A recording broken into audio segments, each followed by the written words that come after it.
আরও একটি ভারতের যুদ্ধবিমান ভূপাতিত করার দাবি পাকিস্তানের। নয়াদিল্লির সঙ্গে সংঘাত চলাকালীন পাকিস্তান বিমান বাহিনী উচ্চ প্রযুক্তির যুদ্ধবিমান সহ ৬টি ভারতীয় যুদ্ধবিমান সফলভাবে ভূপাতিত করেছে। পাকিস্তানের প্রধানমন্ত্রী শাহবাজ শরীফ এ দাবি করেন। খবর সামা টিভির। কামরায় পাকিস্তান বিমান ঘাঁটি পরিদর্শনের সময় শাহবাজ শরীফ গত ৬ এবং ৭ মে রাতে ষষ্ঠ বিমানটি ভূপাতিতের বিষয়টি নিশ্চিত করেছেন। পরিদর্শনকালে শাহবাজ শরীফ বলেন, এটি পাকিস্তান বিমান বাহিনীর যুদ্ধ দক্ষতা এবং সশস্ত্র বাহিনীর অটল সংকল্পের প্রমাণ। বিধ্বস্ত বিমানগুলির মধ্যে ৩টি রাফায়েল যুদ্ধবিমান, একটি সুখোই Su-30, একটি MiG-29 এবং একটি মিরাজ 2000 অন্তর্ভুক্ত বলে জানা গেছে।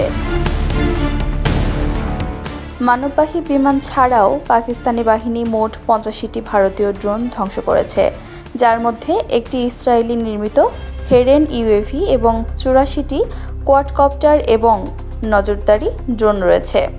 এর আগে পাকিস্তান সামরিক মুখপাত্র লেফটেন্যান্ট জেনারেল আহমেদ শরীফ চৌধুরীর সঙ্গে এক যৌথ সংবাদ সম্মেলনে পাকিস্তান বিমান বাহিনীর senior officer air vice marshal Aurangzeb Ahmed ঘোষণা করেছেন, সাম্প্রতিক সংঘর্ষের সময় পাকিস্তান বিমান বাহিনী ভারতীয় বিমান বাহিনীর বিরুদ্ধে ৬-০ ব্যবধানে জয়লাভ করেছে।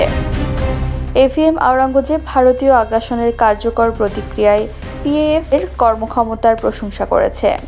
তিনি বলেন, পিএএফ শান্তি ও যুদ্ধকালীন উভয় সময়ে পূর্ণ প্রস্তুতি বজায় রেখেছিল। আমরা বিমান বাহিনী প্রধানের নির্দেশ অনুসরণ করেছি এবং পাকিস্তান আক্রমণকারীদের লক্ষ্য করে আত্মরক্ষার অধিকার প্রয়োগ করেছি। তিনি বিস্তারিতভাবে বলেন, পাকিস্তানের বিমান প্রতিরক্ষা অভিযানের অংশ হিসেবে আগত সব ভারতীয় ড্রোন এবং ক্ষেপণাস্ত্র ট্র্যাক করা হয়েছিল। পিএএফ সফলভাবে শত্রু ড্রোন জ্যাম করেছে, তাদের ডেটা ট্রান্সমিশন ব্যবহৃত হয়েছে এবং ধ্বংসের কৌশল প্রয়োগ করেছে। প্রসঙ্গত, কয়েক দশক ধরে চলা ভারত পাকিস্তানের মধ্যে সর্বশেষ উত্তেজনা শুরু হয় গত ৭ মে। সেদিন পাকিস্তান এবং আজাদ জম্মু ও কাশ্মীরের বিভিন্ন এলাকায় ভারত বিমান হামলা চালিয়ে কমপক্ষে ৩১ বেসামরিক নাগরিককে হত্যা করে। পাল্টা জবাবে পাকিস্তান ভারতের 5টি যুদ্ধবিমান ভূপাতিত করে, যার মধ্যে 3টি রাফায়েল, এছাড়াও কয়েক ডজনও ড্রোনও ধ্বংস করে ইসলামাবাদ।